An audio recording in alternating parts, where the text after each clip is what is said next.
Hello, everyone, and welcome back to another episode of The Real Podcasters. We are somehow on episode 13. I promised myself in episode 1 we'd talk about film, TV, video games, and crap like that, and we've kind of done that. Maybe about 3% video games, and you'll be delighted to know that after the end of this episode we'll be up to 4%, because there's a little bit to talk about. As you can probably figure out now, my name's Regan. I am hosting this week's episode, as I did the previous one, surprisingly enough. And I'm joined by my smiling co-host, the crazy Halloween fangirl that is Dan Quinn. Good evening, everyone, here with episode 13 now.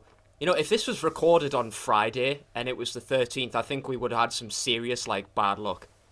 You remember last episode with the trouble we had with Zoom?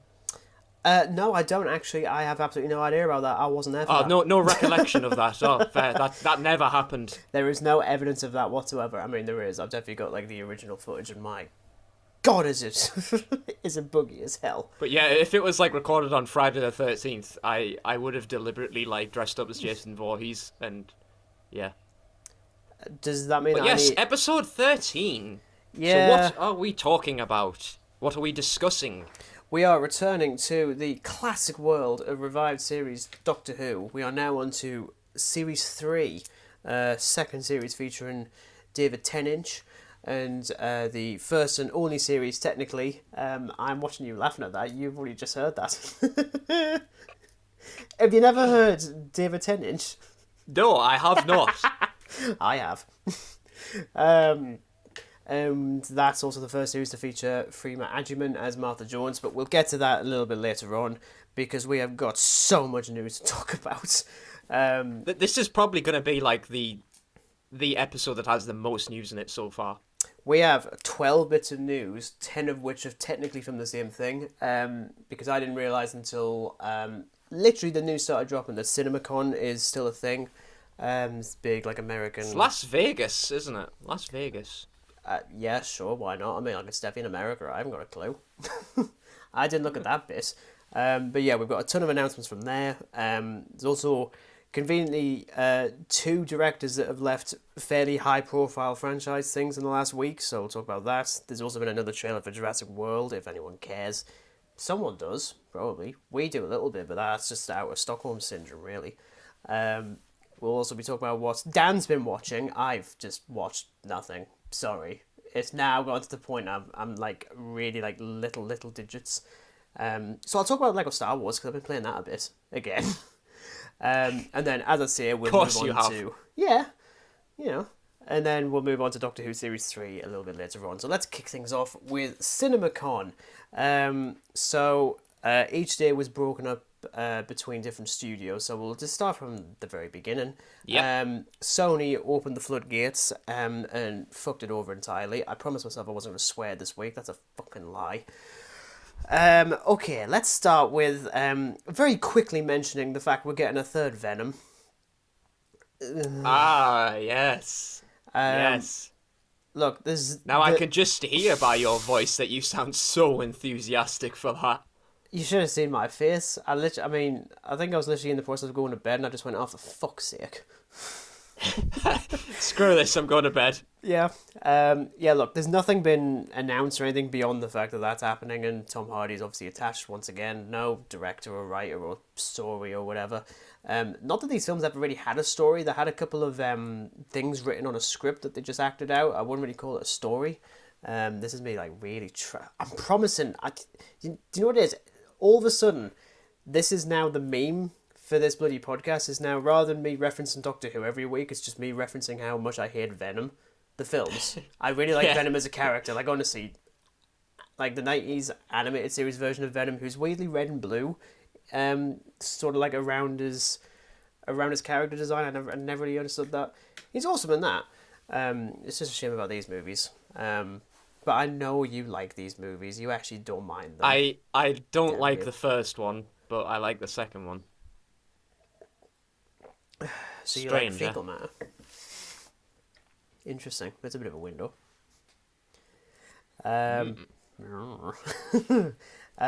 Next up we have the sequel to Ghostbusters Afterlife, which some people are calling Ghostbusters 5. I'd call it Ghostbusters 4 because the 2016 shitstorm wasn't really a sequel, it was a reboot. Do you know what? I still haven't watched Afterlife. I still haven't watched it. I will make a dare to rewatch it. We might do an episode on it because I remember really liking it, like almost loving it up until like the final 10 minutes when it kind of dropped the ball on something that I don't really like. Like there were plenty of people that really liked it, and look, I'm not going to spoil it for you, obviously, but it's quite restrained up until the final 10 minutes when I think it was like, Okay. you've lost us there. That being said, Mark Kermode's review of it kind of went viral because he really trashed it to the point that I think 2 weeks later he had an entire segment of Kermode and Mio dedicated solely to reactions to people from that review, which, you know, if he didn't like it, he doesn't like it. That's absolutely fine. Yeah, it's all about personal taste, man, isn't it? And I think it always just comes down to the fan service argument. Like that's never one that's ever gonna. That is never gonna end. For me, I think, again, not going into spoilers, but I think if you can still construct like a really interesting story, and then have the fan service next to it, that's absolutely fine. If it's just fan service central, then that's a bit different. Though I don't remember Afterlife being quite like that. But as I say, similar to Venom, there's been nothing announced or anything. I'd assume Jason Reitman's coming back. That being said, I am actually surprised they're even doing it, considering that Ivan Reitman passed away a couple of months ago. Yeah. So that's going to be interesting, because I think this is technically the first one he's not involved in, although he was only involved in the 2016 reboot in name only, because he just got completely like shoved away from the project. If you look at the behind the scenes, which I did, it's very telling. Pretty stingy, I'm not going to lie to you. But we also have Spider-Man Beyond the Spider-Verse. This is the... so obviously we talked... I can't remember if it was last week or the week before, but we mentioned about... What are you doing? I was doing the spider thing. You're aware that like... You're aware that like this is just audio. You could have at least gone... Even though that sounds actually pretty wrong. Yeah, probably should have just done that. Continue. But yeah, we mentioned, I think it was last week or the week before, that Across the Spider-Verse had been delayed by a year, and we were kind of annoyed by that. Pretty livid about it. Yeah, and this was back still when it was Across the Spider-Verse Part 1 and 2. That's now been dropped. So next year's is Across the Spider-Verse, and then the one that's coming after is now Spider-Man Beyond the Spider-Verse. I kind of wait for like the fourth one that just has like another way to reference going around the Spider-Verse. Actually, yeah, just do that. Spider-Man going around the Spider-Verse. So hold on, we've got Into the Spider-Verse, and Beyond the Spider-Verse. So across the Spider-Verse is next year, and then Beyond the Spider-Verse is the year after. Yeah. Yay! I mean, look, I didn't. So will the fifth one just be entering the Spider-Verse? Exiting the Spider-Verse, or hastily entering the Spider-Verse, parking into the Spider-Verse, taking a left turn. No, sorry. I can just think of memes now for that now. Damn it, man, Sony. I have also just deliberately ignored the other bit, which I just find is funny. So, you know how Morbius made about $7 billion at the box office and completely wowed the critics? Yeah. It didn't, obviously. I haven't even looked at the box office for that because I can't be asked, quite frankly. I really hope it's just... I'm praised that it's gone. I mean, I don't even think it's even showing this week at my local cinema. Well, not local, but... I don't think... I mean, when I checked on View, I don't think it was on View, so... No, I don't think it is. But because Sony has absolutely no idea how to solve their problems, they just continue on. We're getting a brand new... solo villain Spider-Man spin-off film. I don't know if you've heard about this one. No. I'm going to go with no, because no one has. No. It's... okay. I could be wrong here. Well, I mean, I'll give you the title and what it's about, but I'm fairly certain that I know who this is, but only...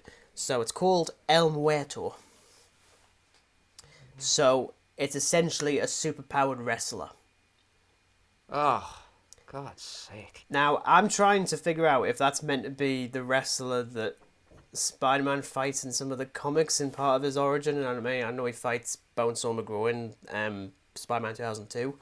I mean, maybe, but I mean, I haven't touched upon stuff like that in comic literature. Yeah, So I mean, it's the first Latin American. Oh, I think it's like first. Yeah, I think it's like the first like Latino superhero thing or supervillain. I kind of wait to just watch him fight like a villainous version of himself again, like because we're still in the early 2000s. Like I don't get yes. it. I don't like who. You know what it is, right?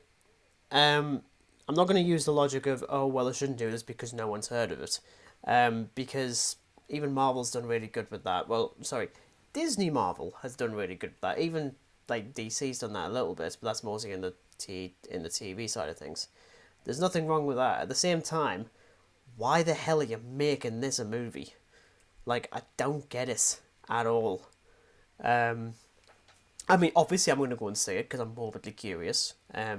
Morbiously curious, I should call it.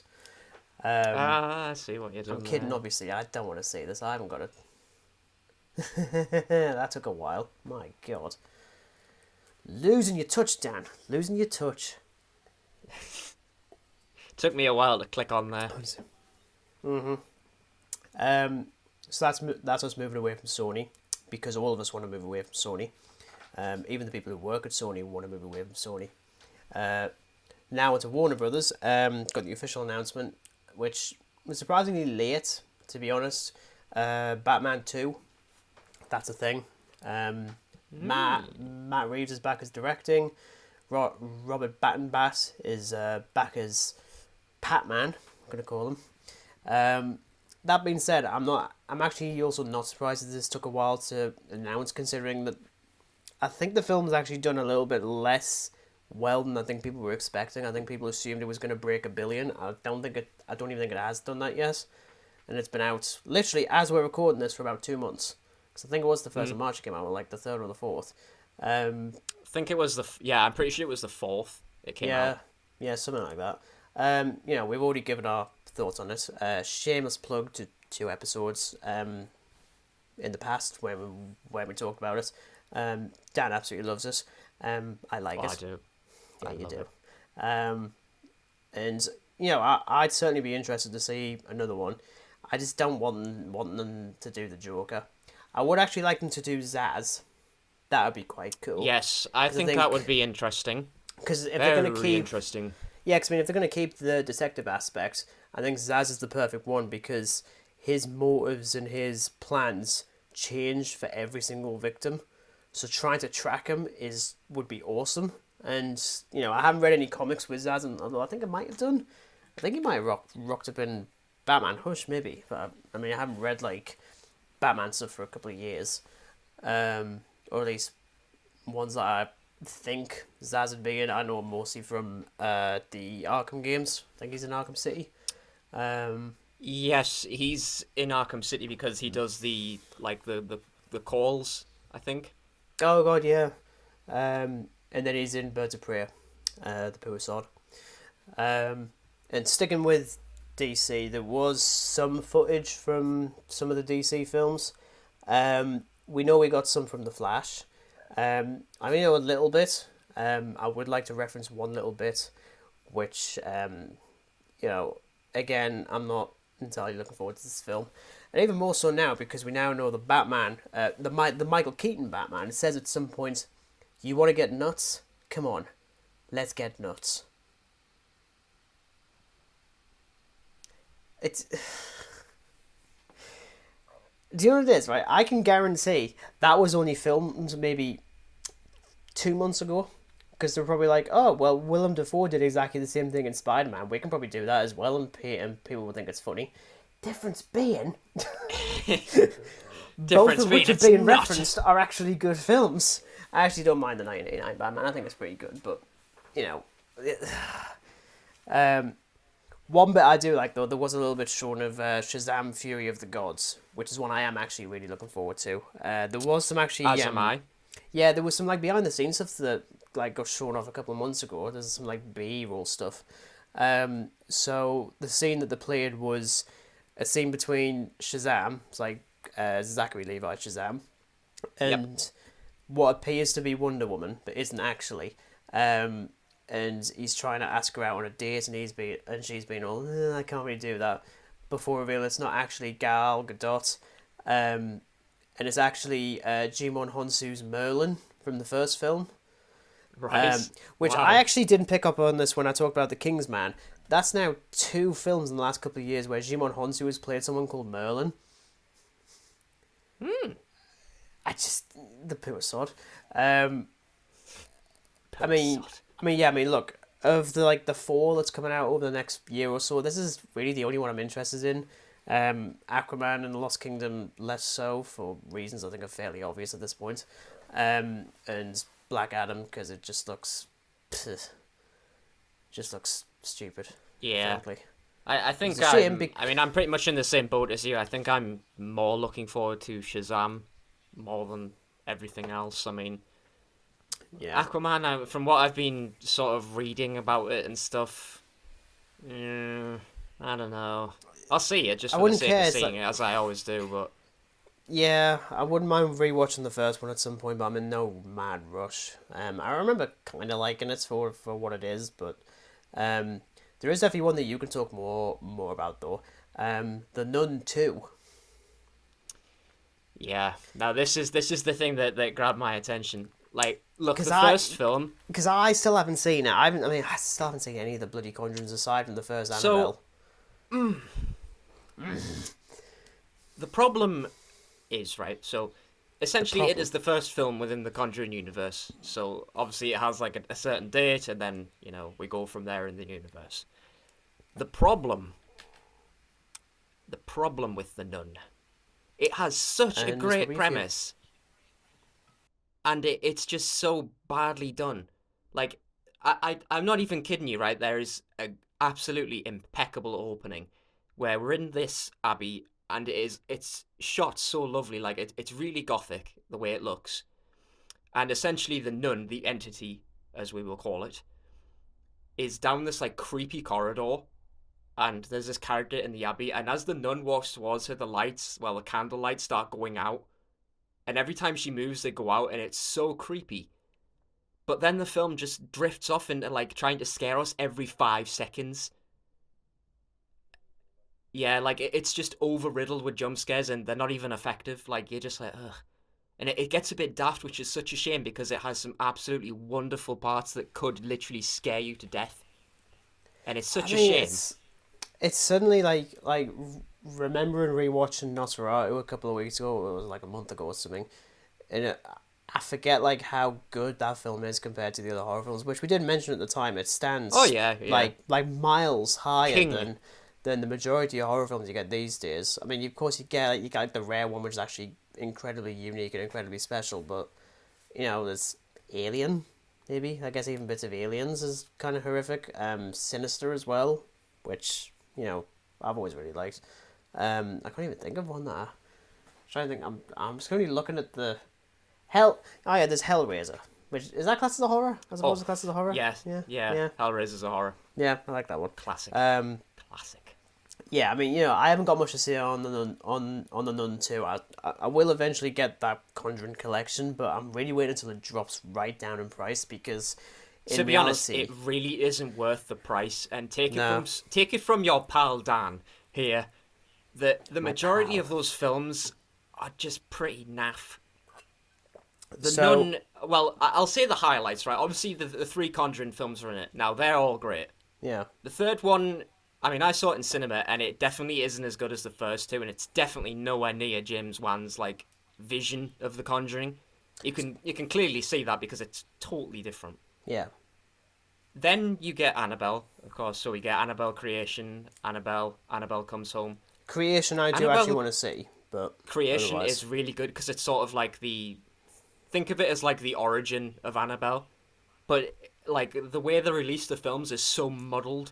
Yeah. Like they release the Annabelle, then Annabelle Comes Home, and then they're like, oh well, we need a prequel to it because we've mentioned this in Annabelle Comes Home, so we need to make a prequel now.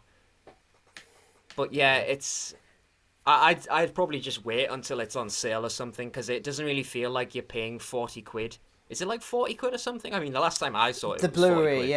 yeah, I think Blu-ray is 40, and then the DVD's 30. Which I'm actually surprised that even the DVD's 30. That seems pretty excessive That for is that kind of pretty format. expensive for Yeah, DVD. That seems I pretty. mean, I'm fairly Wow. certain that some of them are like. I mean, I'm fairly certain you're able to stream some of them. Otherwise, I might just rent a couple. But I've got no. I wouldn't say I haven't got any interest. That being said, I know that the director of Conjuring 3 is doing Nun 2. Yeah. I really hope See, it's. that's fine, because I generally like Conjuring 3. It's pretty good. I, I'm not gonna lie. I will watch the new one if they call it the Nuns, Nuns. and there's just several of them. Plural. And and then the third one is Nun Cubed, and then Nun Resurrection. Nun squared.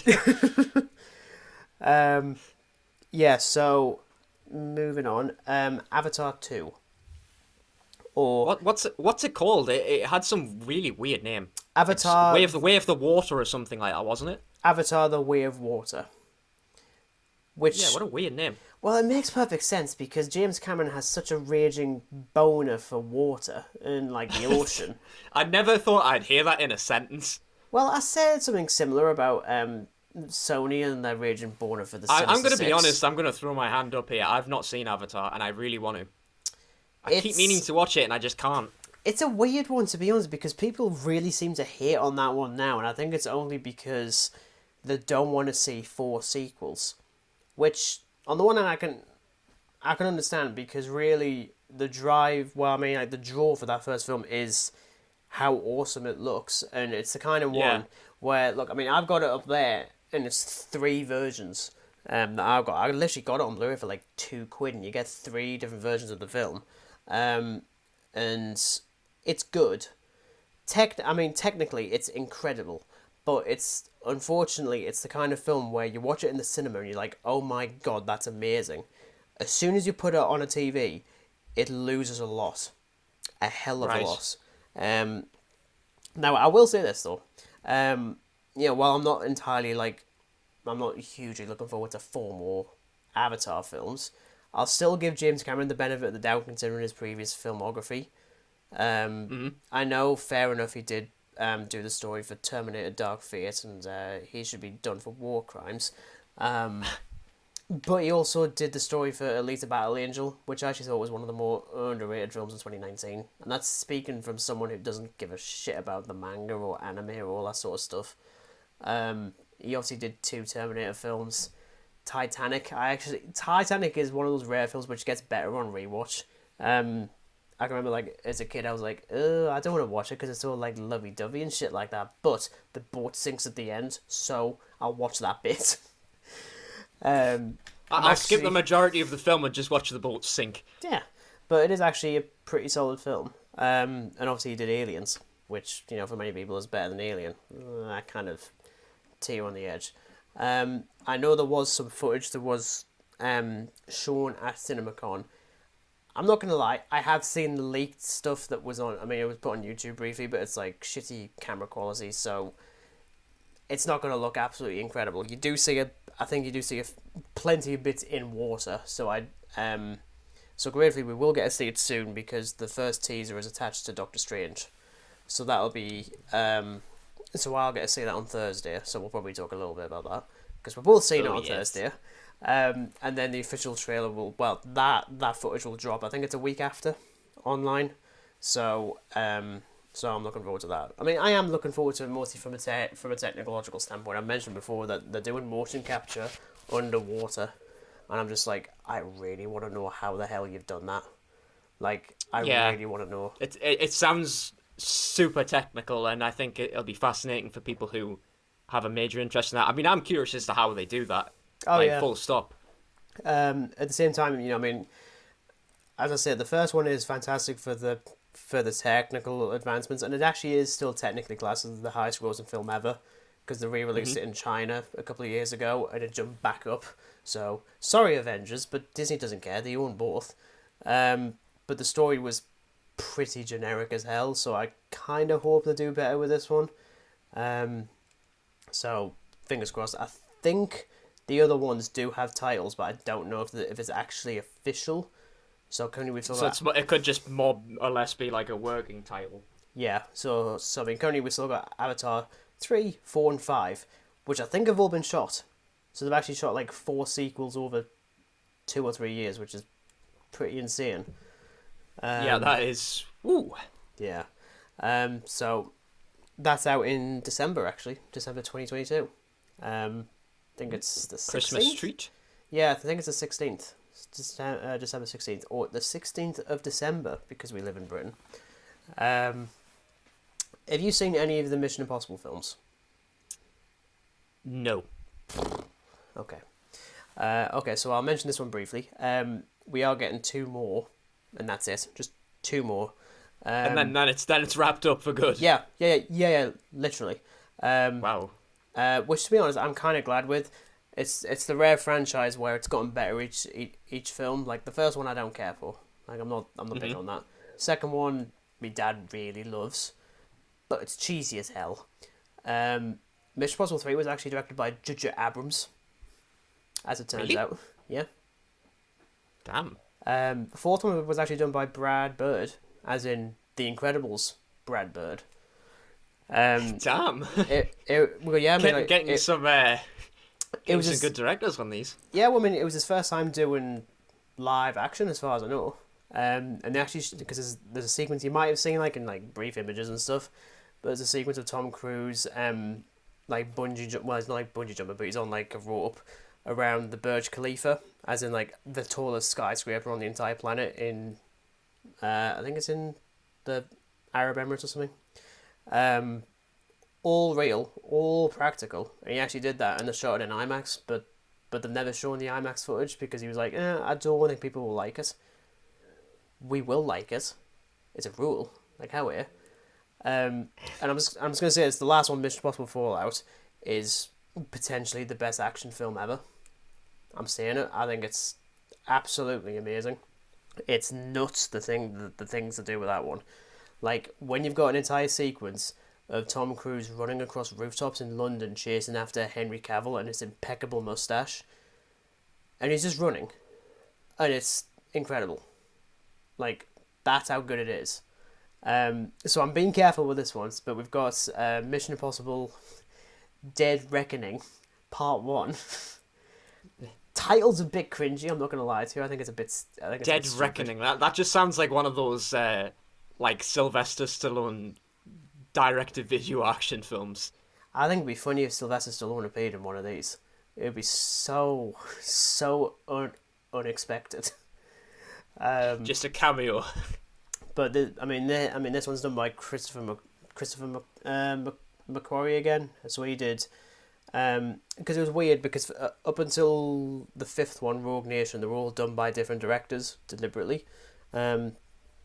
But literally, Rogue Nation, Fallout, and then Dead Reckoning Parts 1 and 2 were all Christopher McQuarrie, which I don't mind, to be honest. I think he's a fantastic director. And this one has been pushed back constantly. Like, I think it was meant to come out this summer, and then it's out next year now, and then Part 2 is out the year after. But then, yeah, that is it. It's done, which I thought, good for them. I mean, even then, 8 films are still pretty excessive. Yeah, that is a pretty big franchise, I must say. Yeah, but also because, Tom Cruise isn't getting any younger. Any younger? No, not really. You can't exactly do like any actual proper stunts like he did in the films, You'd be surprised. He is doing his biggest one in the new one. I think it's something to do. God. I'm not gonna lie. I think it's something as silly as like riding a motorcycle off of a cliff. I'm not even surprised by that.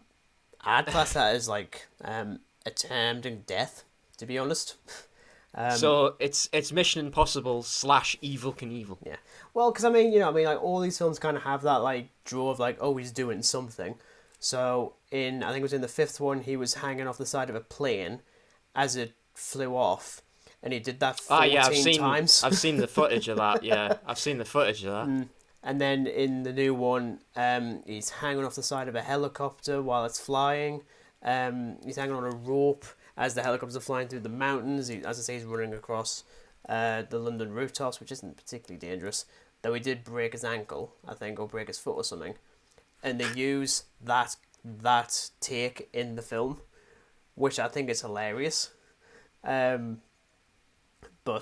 I'm certainly interested, especially someone who only cared about this franchise like in 2018, technically 2019, I suppose, because I honestly didn't really care. But Fallout is honestly one of the best films I've seen in years.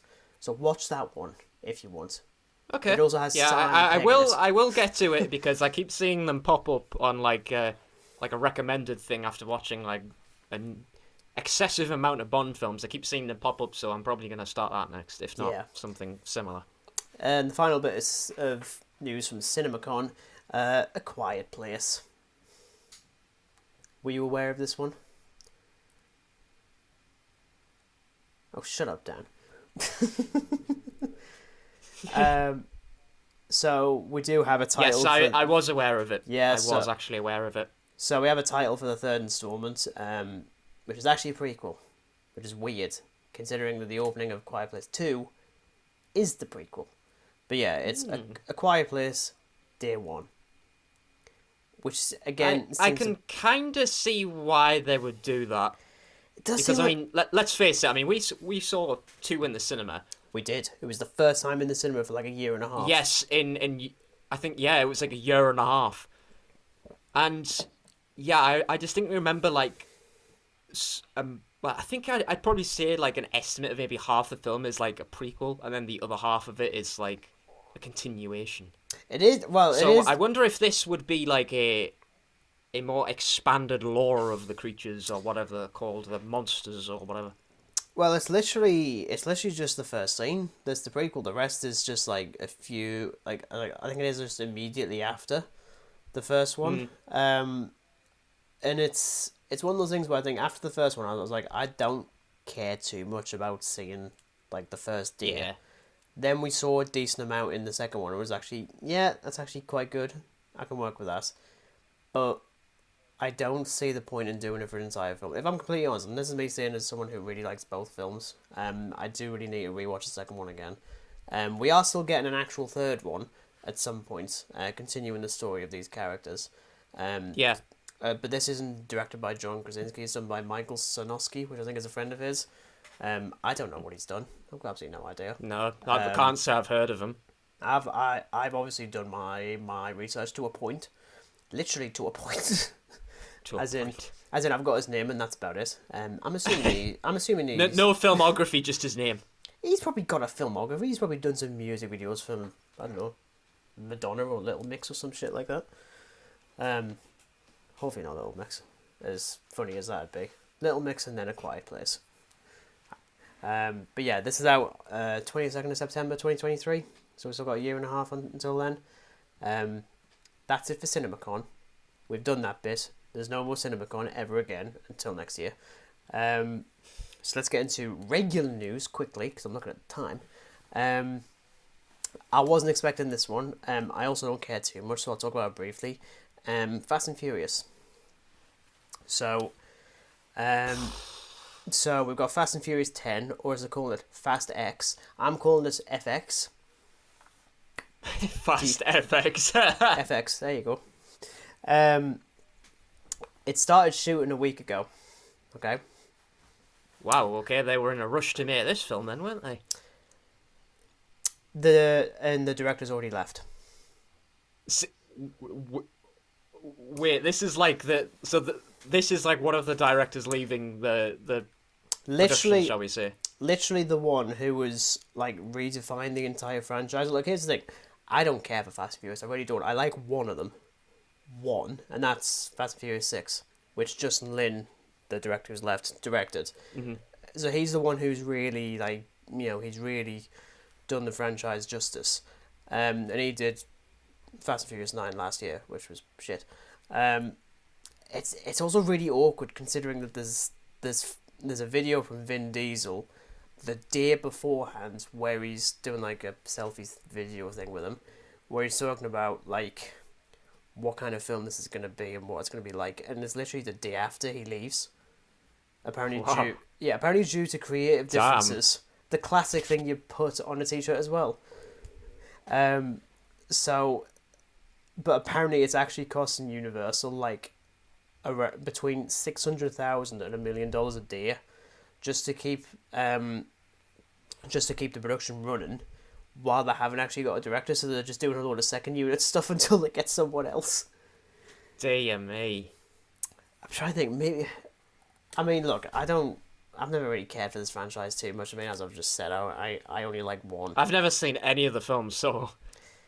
It's even Fast 6 is utterly stupid. I mean that's the one with the meme-worthy plane runway scene that goes on for like 350 miles, and the plane still hasn't taken off. And literally that entire sequence is like 20 minutes. I'm like, what the hell are you doing? Like, how are you? Does the pilot know how to work a plane?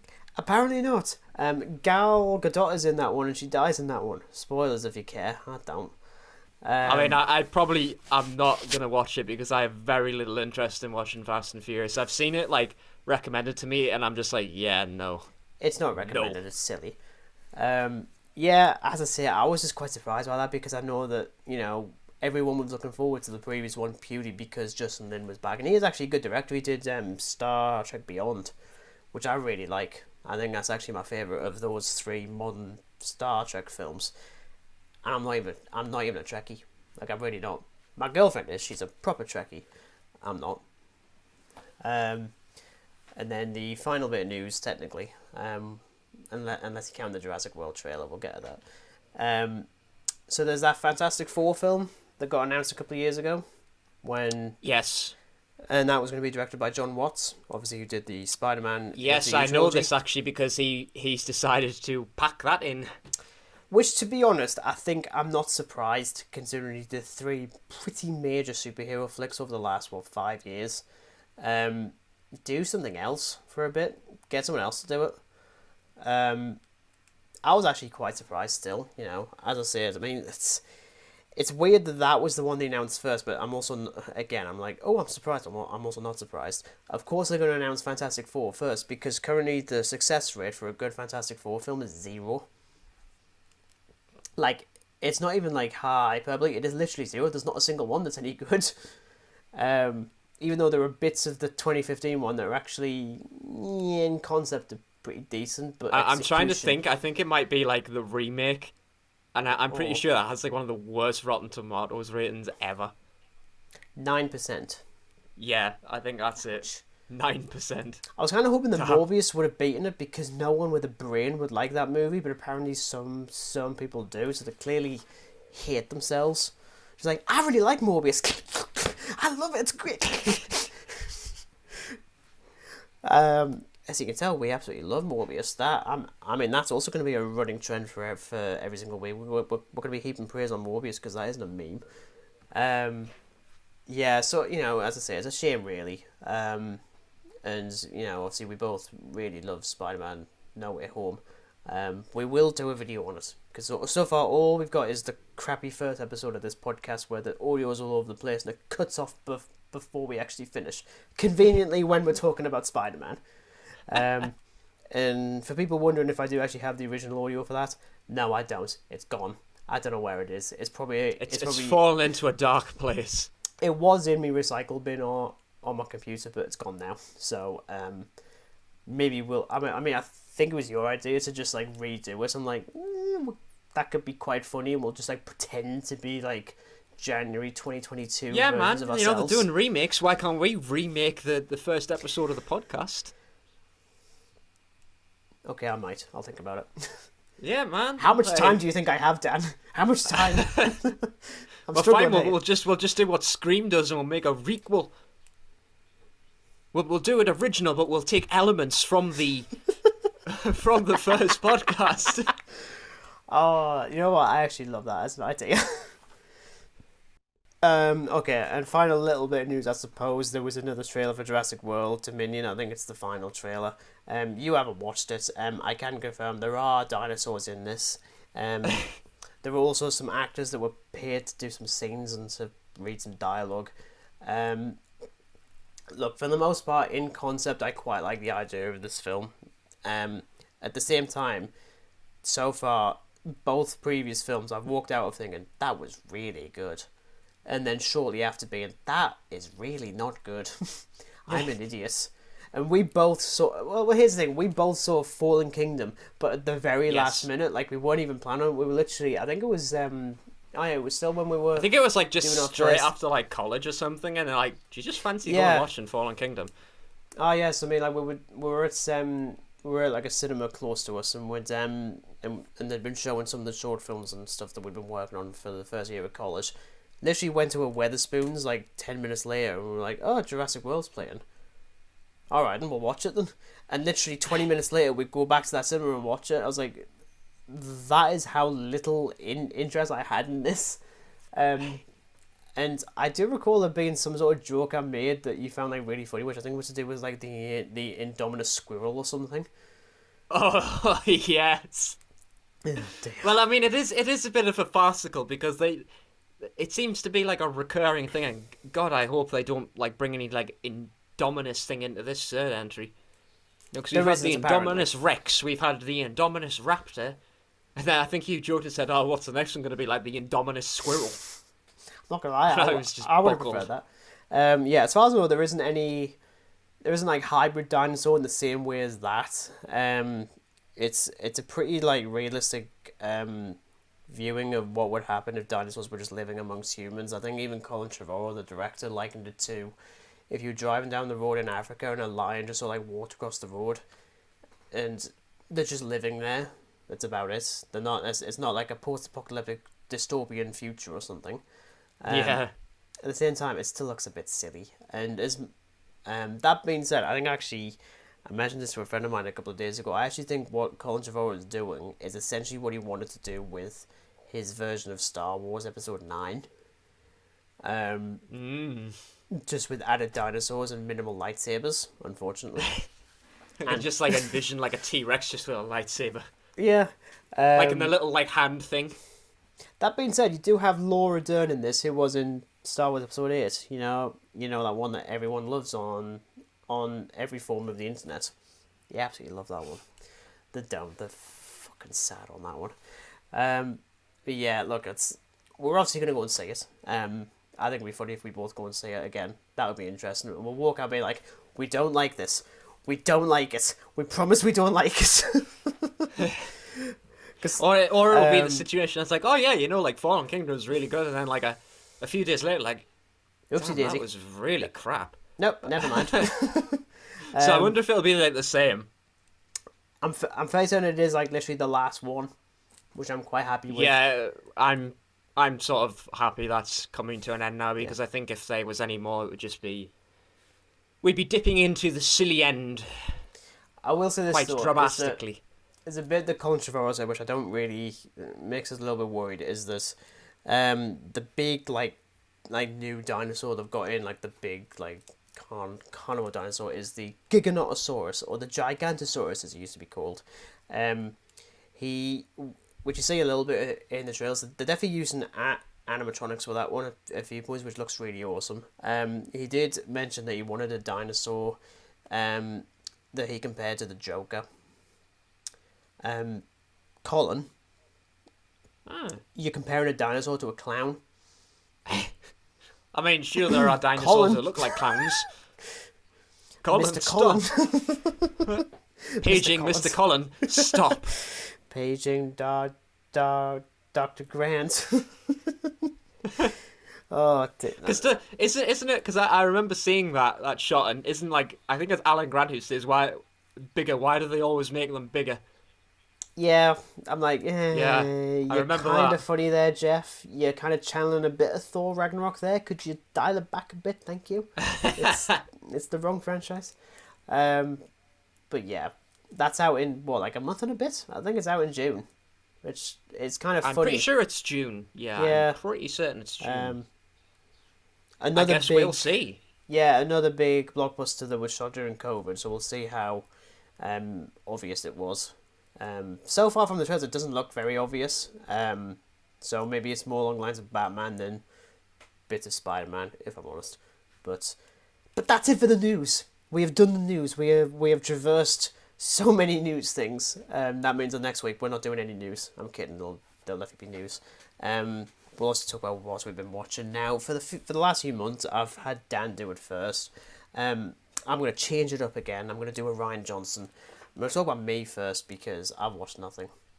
I've watched a couple more episodes of... I've actually got on my script, completed the first season of Jessica Jones. I assumed it was 8 episodes. It's actually 13, so I haven't finished it.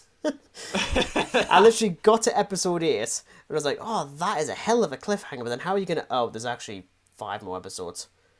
Shit. I bet you were just like, oh, I'm not gonna lie. I see. I saw it on Disney Plus, and it goes like, start next episode, and it says season 1, episode 9. I was like, is it like Spider-Man the animated series where they haven't done it properly, and it's just one season with like?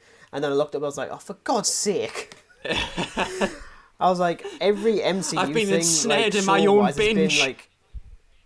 It's been like 6 to 8 episodes, and I just assumed it was the same, but no, it's 13 because it's 2016 or something. Look, I still really like it. I really like it a lot. David Tennant is just so evil in this. I think I'm on like episode 11 at this point. It's still one of those things where like I'm really trying to figure out if I'm actually going to enjoy it post season 1. I mean, I've heard people talk like really good stuff about it, and yes, I will get to Daredevil. I might do a little bit of Luke Cage. Who knows? Iron Fist, I'm not. I've heard nothing but negative things about Iron Fist. But yes, I've watched that. Moon Knight episode 5. We'll probably talk more about when you get to your bit. I've played more Lego Star Wars. I've done that. I finished the sequels and the prequels. Murdering stand by Lego characters. Well, you see, I still stand by my biggest issue with that game is that it moves too quickly through the plot. Like, really quickly. And then, like, really slows. I mean, it's like, the bit that really annoyed me, despite the fact I found it quite funny, is in the original version of the prequel Lego Star Wars game, when you played episode 3, the first level, you're flying, like, through Coruscant, like, flying all the stuff like that. It's a cutscene. Yeah. In this one. You don't actually get to do anything. Oh, it's literally just a cutscene, so you sat there for, like, 30 odd seconds? Oh, man. Yeah. I mean, it does lead to a funny, like, cutscene with a droid that's, like, having his, like, retirement party, and then he just gets smashed by Obi-Wan Starfighter, which I quite liked. And to be honest, I also really appreciate them getting the Clone Wars actors to just reprise their roles again. I actually really like that. So having Matt Lanter as Anakin and I can never remember who does Obi-Wan Kenobi. I think it's James Arnold Taylor who does like 65 million like voice roles over the last 30 years or something. I think he does have a humongous record of voice acting. Oh yeah.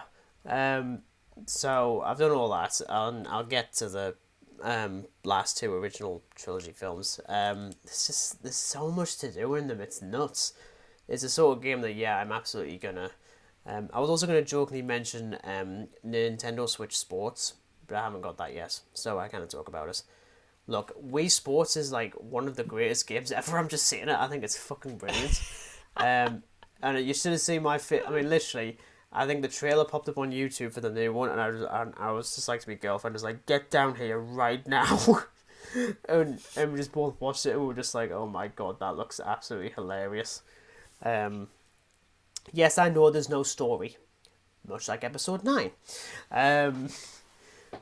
But this is still going to be better. We'll talk about Moon Knight in a second once you actually... Yeah, let's actually just move straight onto Dan stuff, because I haven't got anything else. I've got nothing else to say. Sorry, Dan, the floor is yours again. The floor is mine. So, again, because, well, as I always do, I just quickly run through the list, as I always have. You have a list. I'll maybe mention a couple, like, things. Yeah, it's fine. So, Puppet Master 2, to start off for God's with. sake. But here's the thing, it's actually better than the first film. But is it actually good, though? Yeah, it's daft as out. It's so fun. Now, here's a film that I wasn't actually going to watch at first, but I kind of got dragged into doing it because it looked cool. You got dragged into it. Okay. Rise of the Planet of the Apes. That's good, though. It's a good film. Yes, it was absolutely brilliant. Absolutely superb. After that was my continuation of Bond. Now, I would just put these in order, but I'm just not. So Just too random. was Moonraker from 1979. Boy. The bloody Star Wars ripoff. Yeah, it's literally just like, well, if Star Wars can do it, why can't James Bond? That's basically it. And after that was For Your Eyes Only. Pretty good. Pretty good. Then was Extra, a horror about an extraterrestrial, if that wasn't obvious enough, from 1982. Some really good practical effects, but it's a bit hit and miss with story. Now, this is something I've been looking forward to watching, was Conversations with the Killer, the John Wayne Gacy tapes. Oh, yeah, I have been interested in that one. Cause I've heard, It's really fascinating, I must say. It's nothing special in terms of like a Netflix documentary, but I tend to find that Netflix documentaries about serial killers are really quite good compared to what you just find on YouTube and stuff. John Wayne Gacy's the one that dressed up as a clown, wasn't he?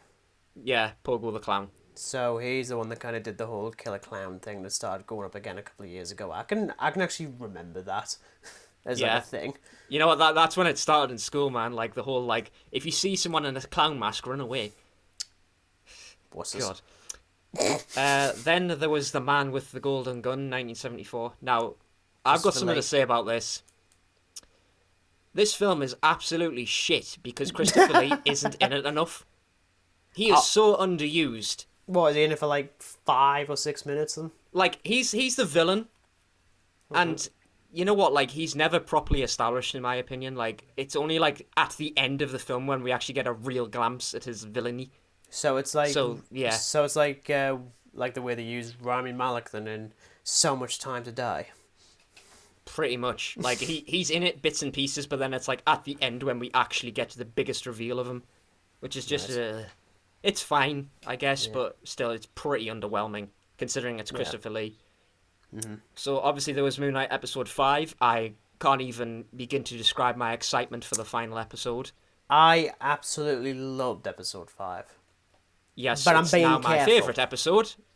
Yeah, it is like the rare show where each episode has gone better, but I'm being very careful because every single finale for the MCU TV stuff has been pretty middling. Yeah. So, fingers crossed that doesn't happen. Yeah, we'll see.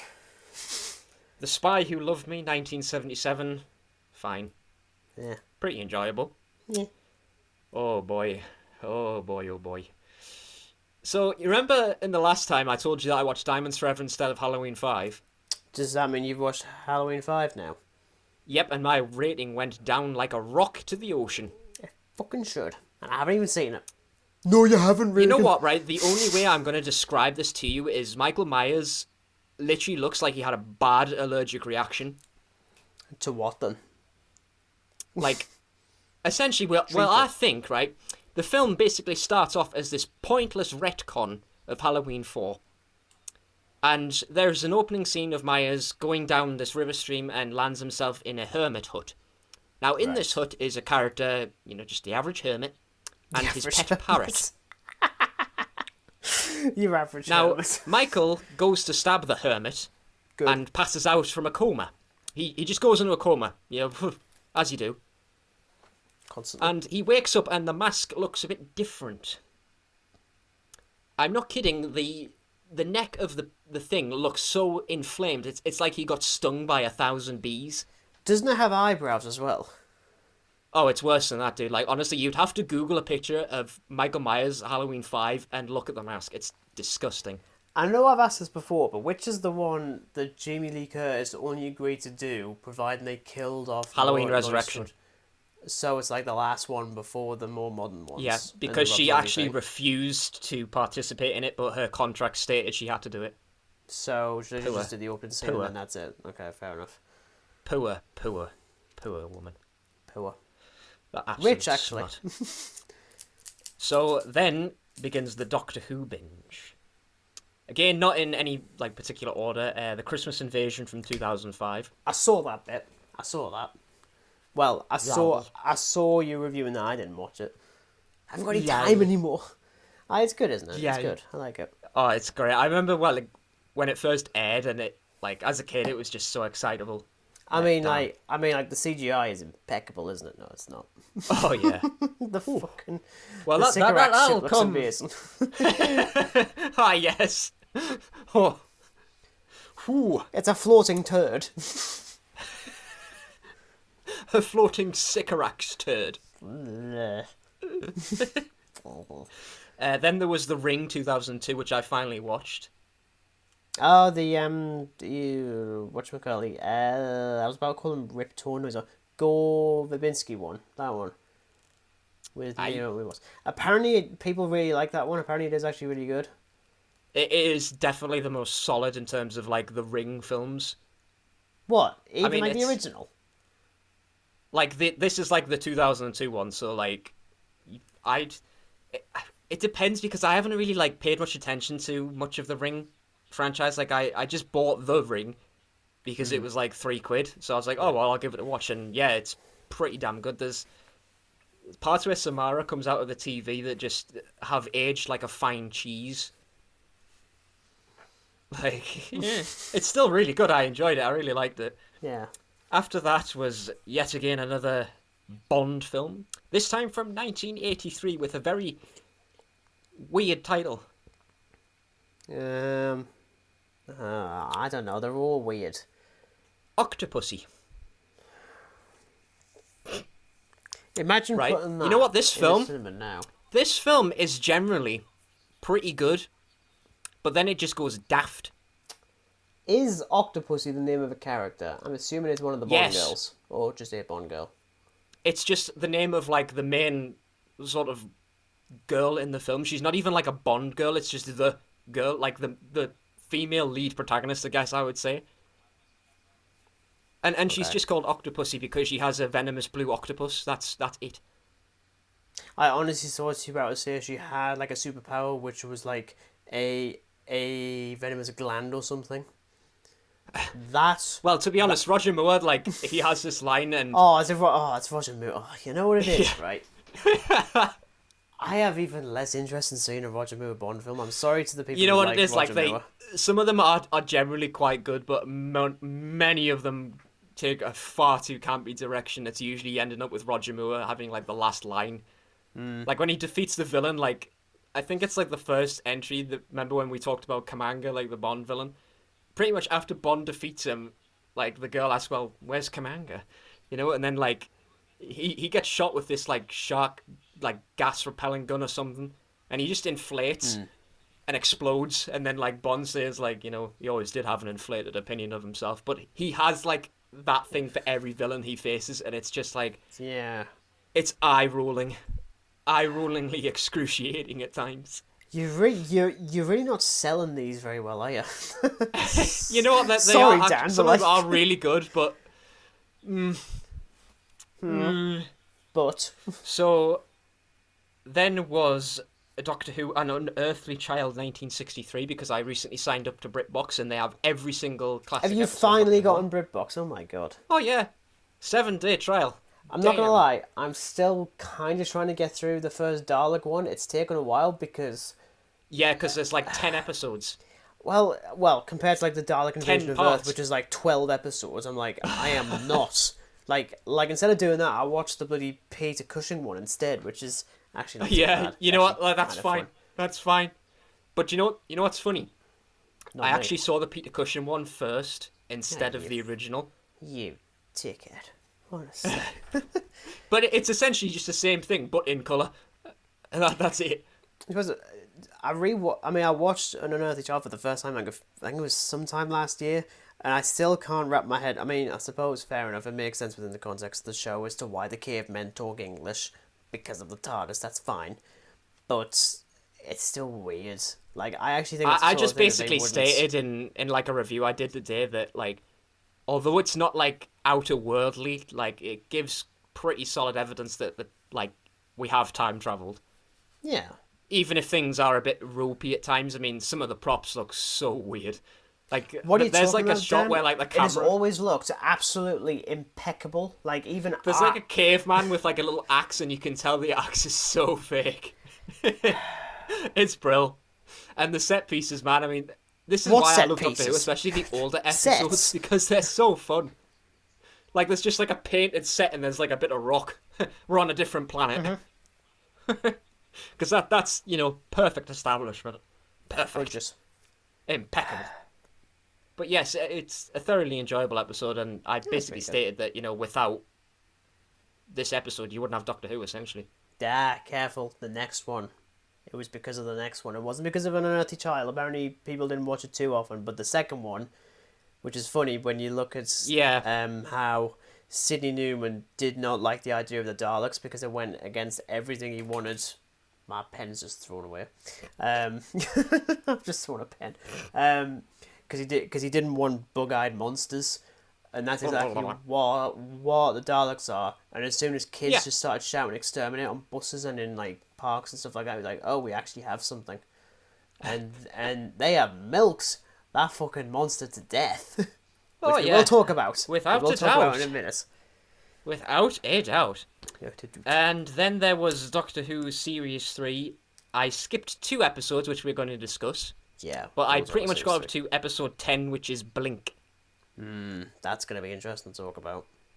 And I'm pretty sure that's everything I've watched, unless I'm missing something. I don't think I am.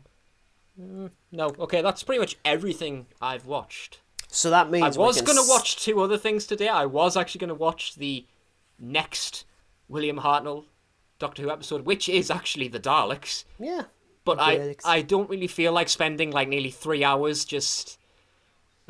If you finished that before me and I started watching it 6 months ago... Right, you know what? I challenge you. I guarantee by tomorrow I'll have it finished. Oh, shut up, Dan.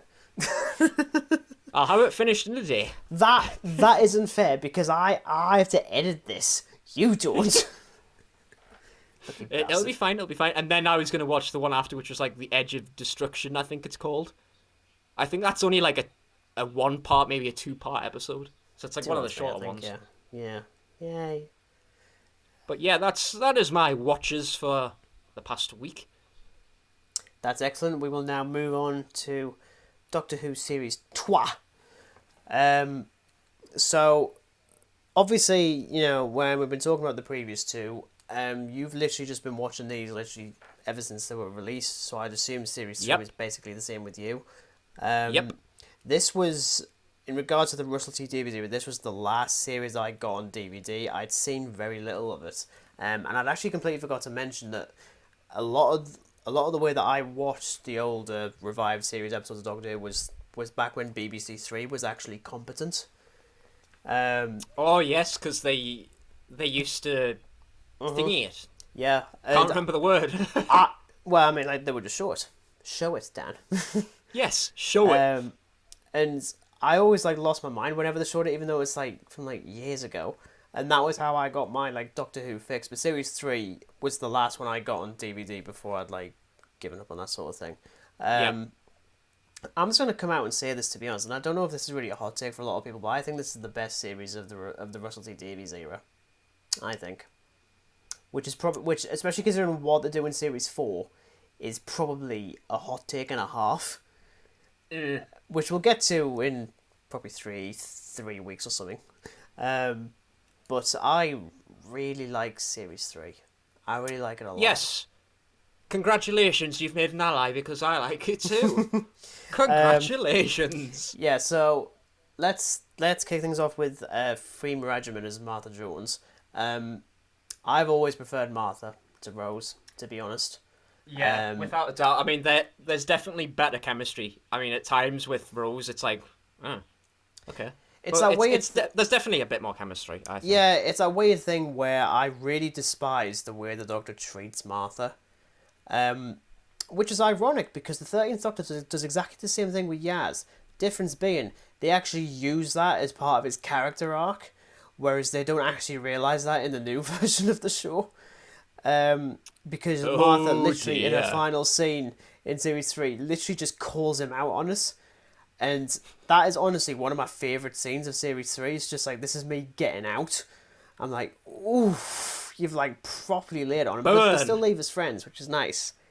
Yes, just a proper regeneration burn, if only. Oh, yeah.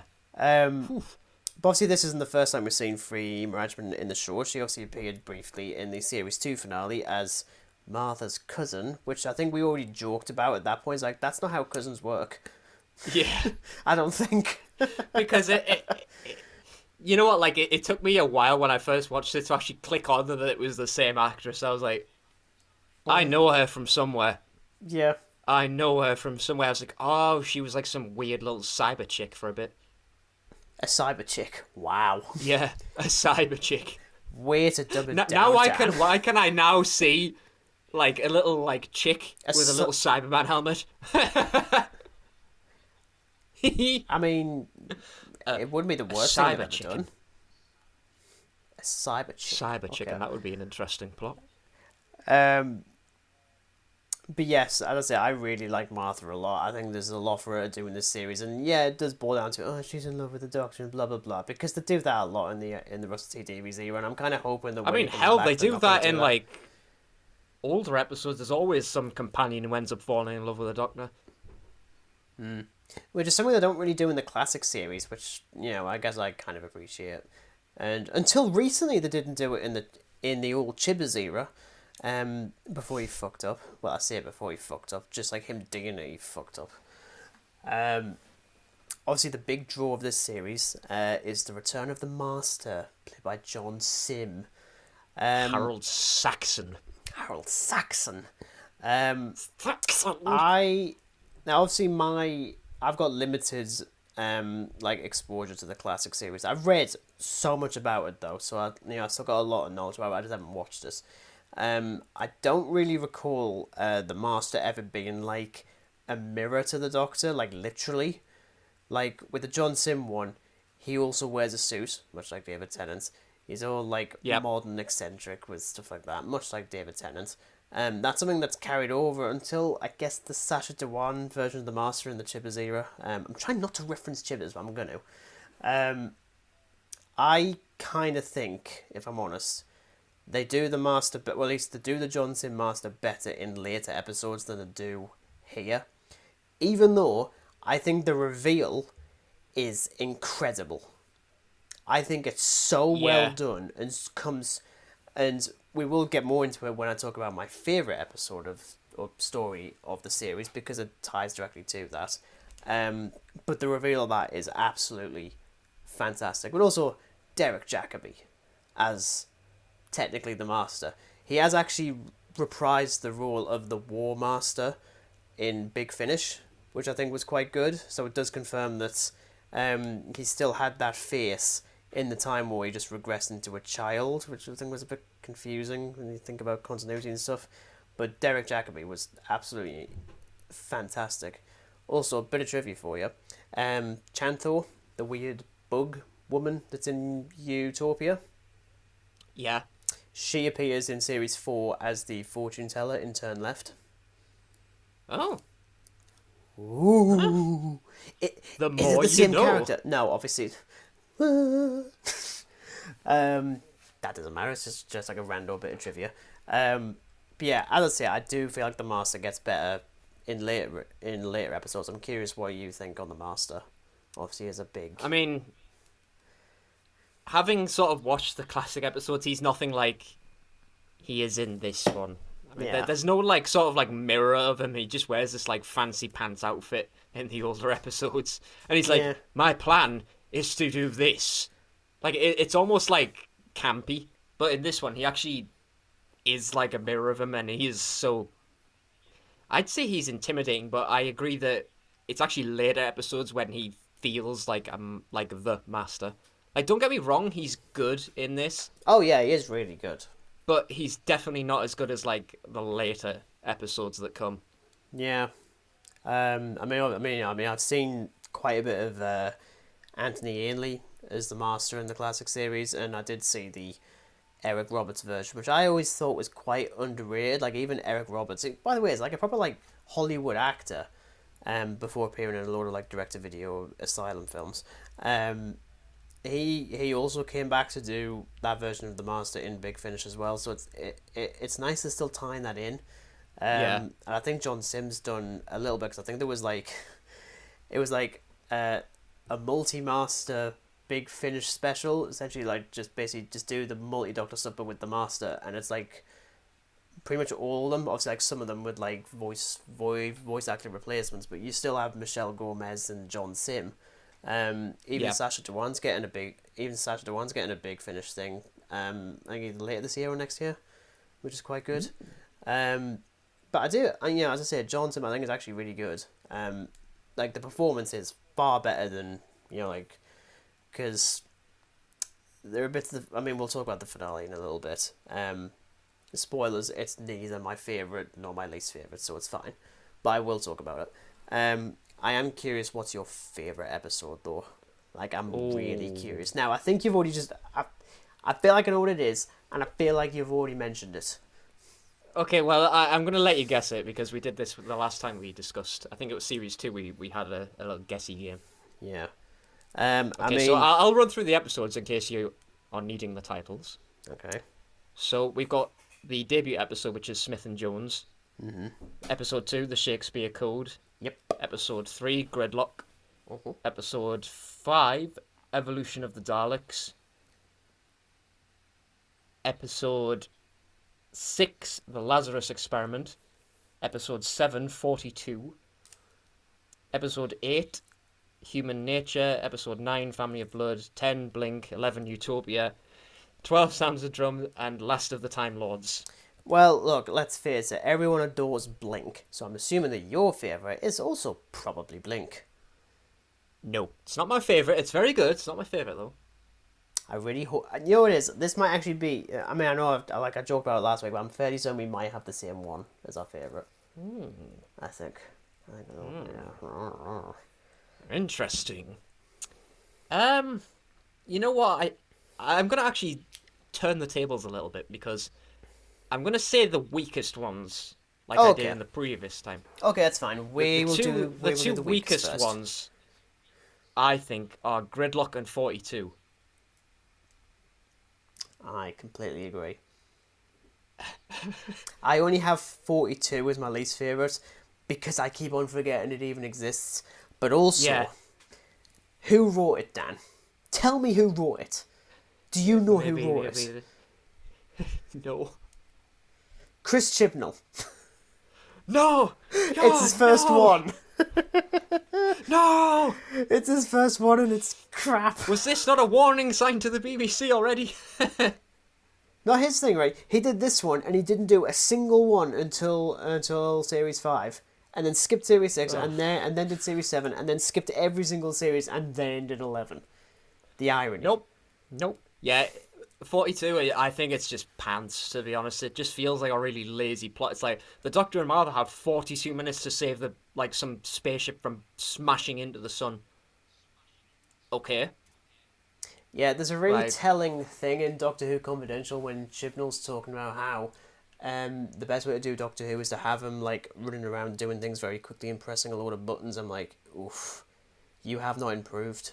Because quite frankly, you're still doing that. You're still doing it. With just like an added C devil or two. With an added C devil or two. Yeah. Gridlock, it's definitely not as bad as 42, but I think it's just pretty underwhelming at times. Yeah, to me, it's just a bunch of like hover hippie vans in a weird city tunnel. Hover hippie vans. Well, they do. They look like those weird Hover hippie camper vans. Like it's just, it's fine, I guess. Pretty bland. Yeah. Now, the favourite. Oh, this was tough for me. This was tough. I do legitimately think that we might have the favourite. Well, sorry, the same for both the least favourite and the favourite now. Technically, not counting Gridlock, because I don't mind that one. Ooh. Come on, Dan, tell us now. Tell us. Okay, this is actually strange, because I normally wouldn't pick this one, because it turns a bit weird. Daleks in Manhattan. I will say this. That two-parter is my underrated one. I kind of love that one because we mentioned I don't know if we mentioned in series 1, but I think we did a little bit about how like the way the Daleks were brought back due to the Terry Nation estate and whatnot. Yep. Post this episode, nothing is ever done that's very interesting with the Daleks. Oh yeah. This one is the only time they've done something legitimately, not revolutionary, but very unique. Getting the Daleks outside of the casing and treating them as like actual characters, not caricatures. Yeah. I mean, I remember when like it first aired, and obviously it's a two-parter, so. But it's always that scene where Dalek Sec unveils his true form. I love that design. And swallows the dude, and I thought, like that's gross. I mean, it's so sickly, but it works so well because because why the hell would they make it sexy looking? I mean, like Daleks couldn't give a shit. We obviously also get an appearance from a future Spider-Man as well. Pew. Bloody Andrew Garfield with his terrible New York 1930s accent. You know what? It killed me because I only started watching Series 3 yesterday. I'm like, I recognise that bad accent. And then I looked at the cast and Andrew Garfield. I was like, no way. I was like, no way. Andrew Garfield is in my favourite Series 3 episode. No way. What a godsend. No, I mean, to us, accent aside, he is actually really good in this. I actually really like him.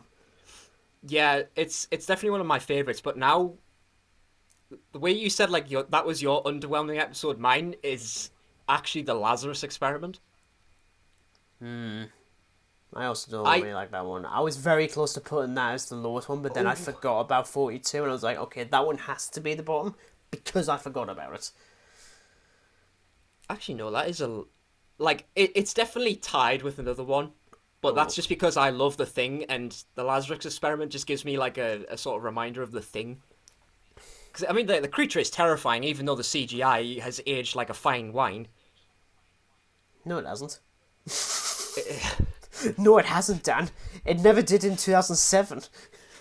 It's what the hell were they doing with this? I don't get it. Well, they made a monster that apparently just turns your screen into, like, as if, like, a snot has been rubbed into the camera. Yes, it literally and looks... you can just turn you into a skeleton. But yeah, I like it because it's freaky. That's probably about it. Freaky. And it's tied with the Shakespeare Code because I just like horror and witches in Shakespeare. That's pretty much I don't all mind you need Shakespeare to know. Code. Yeah, that's pretty good. That's pretty good. But now, yours. Let's hear. Let's indulge in Regan's opinions. So Blink, right? I'm kidding. It actually isn't Blink. I do love Blink though. It's still. Oh yeah. It'll still great. always be one of those episodes that's like that actually works so well, and it's the fact that it's a Dr. Light episode that actually kind of, also Sally Sparrow, incredible. I'm gonna jump in ever so slightly. Okay. I kind of like the fact that Doctor is again lighting it because they did it in Series 2 with the Absorbaloff. Difference being is that this one works better. Decidedly better. Without a doubt. It's creepy as hell. You know what? They used to really scare me as a kid, the Weeping Angels. They used to terrify me, man. Oh yeah, they used to continue. until they did too much with them, but it still works. I am gonna go with Human Nature and the Family of Blood. Oh yes. I could honestly cry at the end of that episode. Oh man, like it does such a good job. I mean, granted, the Family of Blood. It's a silly name. It's a bit of a silly name, I must admit. But it's such a. They're still really creepy, especially what's like brother/son of mine, the one who's got the really weird smile, who's just always smiling. Oh, his name starts with a B. That's all I can really remember. Billy or something. I kind of. But yeah, he's super creepy. Yeah, Like, and it works so well. I think it's in part 2 where, like, he obviously confronts the Doctor or John Smith at the school. Mm-hmm. And he just stands there with this creepy little smirk. I'm like, you are just really making me uncomfortable, man. Mm-hmm. No, it is so creepy. I love the setup. I love the idea of the Doctor becoming human to hide from these creatures. I think it's genius. Oh, yeah. Seeing this human version of the character. There's also a nice little thing that I never realized at the time. This episode's actually quite unique for Doctor Who lore because it's the very first time they actually confirm that the Paul McGann's Eighth Doctor is canon. They had never done that until the Journal of Impossible Things, which I had. I had the Journal of Impossible Things. Ooh, nice. And you have that like little sketch of the Eighth Doctor. It was the first time they'd ever actually acknowledged that TV movie's even existence, which I thought was fascinating. Because I'm like, well, why wouldn't it be? Like, come on. Yeah, it just seems really stupid to not make it canon because it's like we have 13 Doctors, but if you don't make it canon, you've only got 12. Well, there isn't 13 anymore. Chibbers. That's fine. Sorry, I just can't. It's just an undesirable urge to just smut him. And it's the rare instance where there is romance in Doctor Who, but I actually really like it. And it ends like in such a tragic manner. Like, oh yeah, when bloody Joan Redfern, who's an incredible character, she's like, "Can you change back to humans?" Like, yeah. It's like, "Will you?" Like, no. But it's not like, nah. It's just like, I can't, because that isn't me. And even I mean, a lot of Series 3 is actually calling him out on things, which I find quite funny. Because even she does it as well when he's like, travel with us as my companion. She's like, well, that isn't fair. That isn't what that absolutely wasn't what it was going to be. And you have that fantastic sequence like earlier on when he's like contemplating, I could open the watch, and he sees his future with her. And again, I just cried it. It's beautiful. I'm like, it's one of those episodes, isn't it, where like it doesn't necessarily have a happy ending.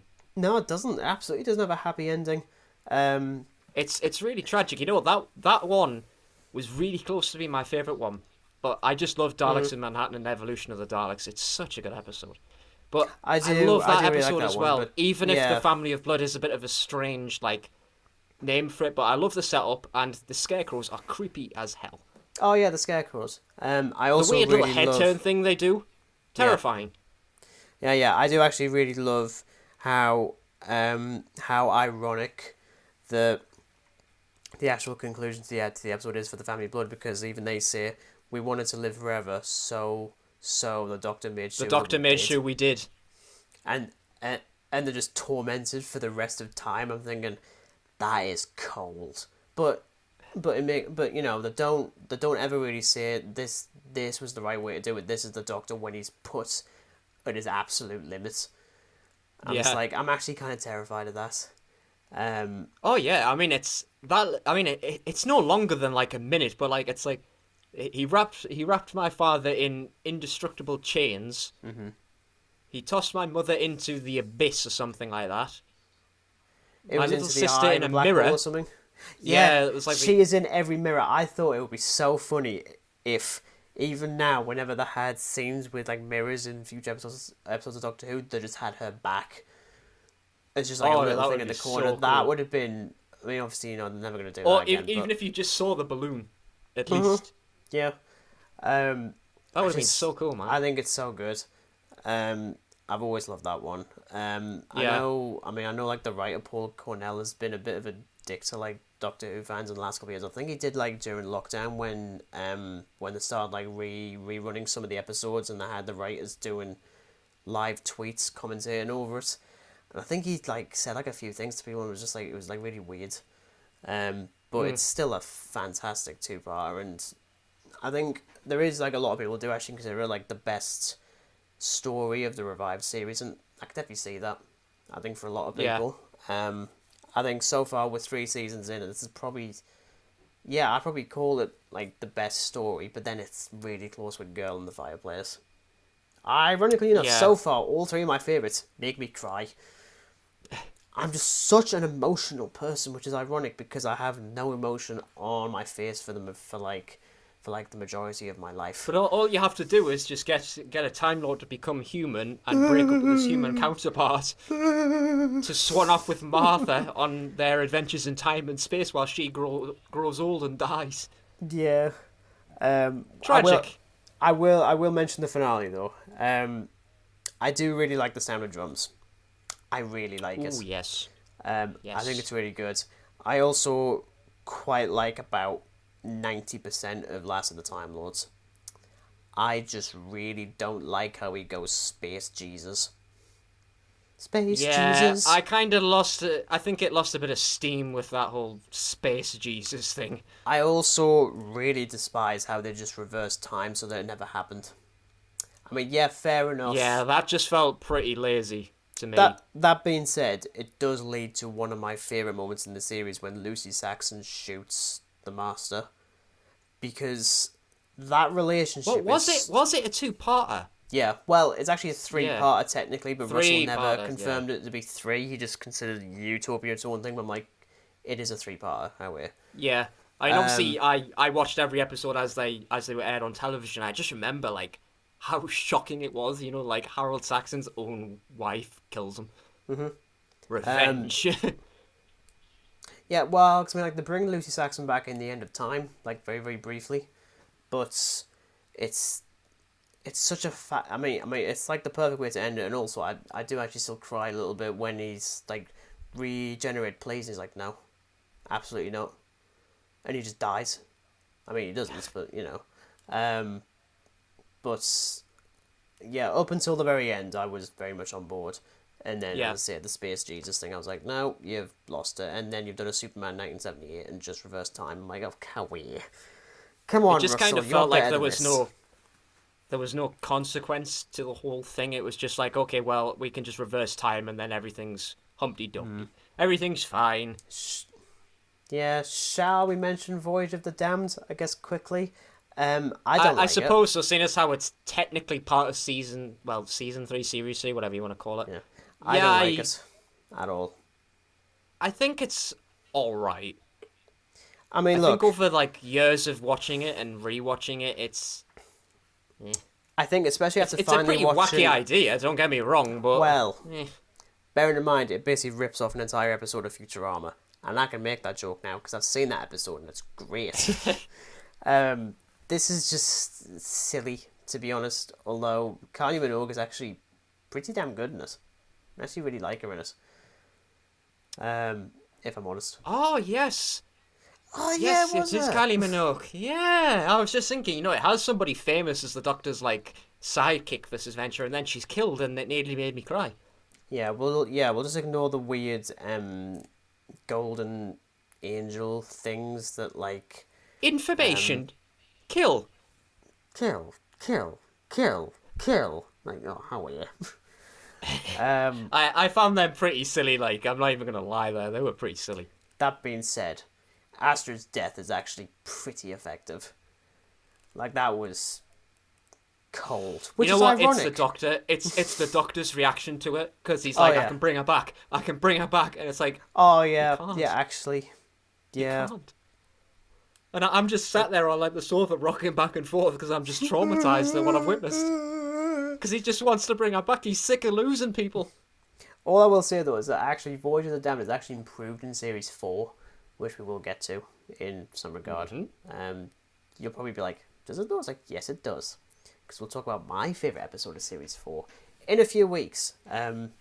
But that is us talking about Series 3. We've done it.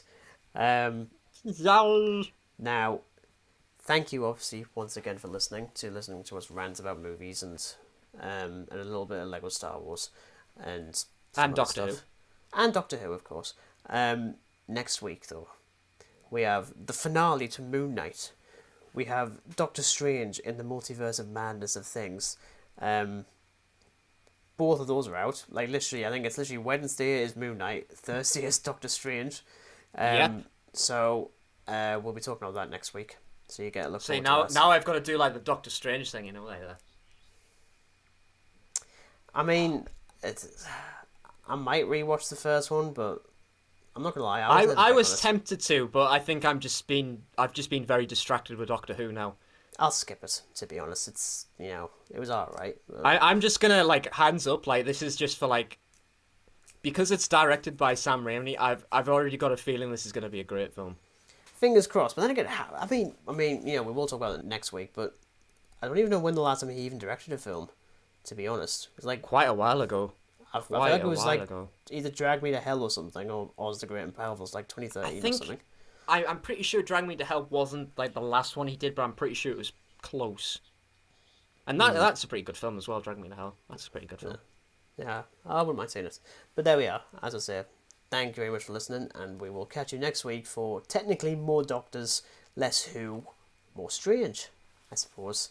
Thanks everyone, and we'll see you next week.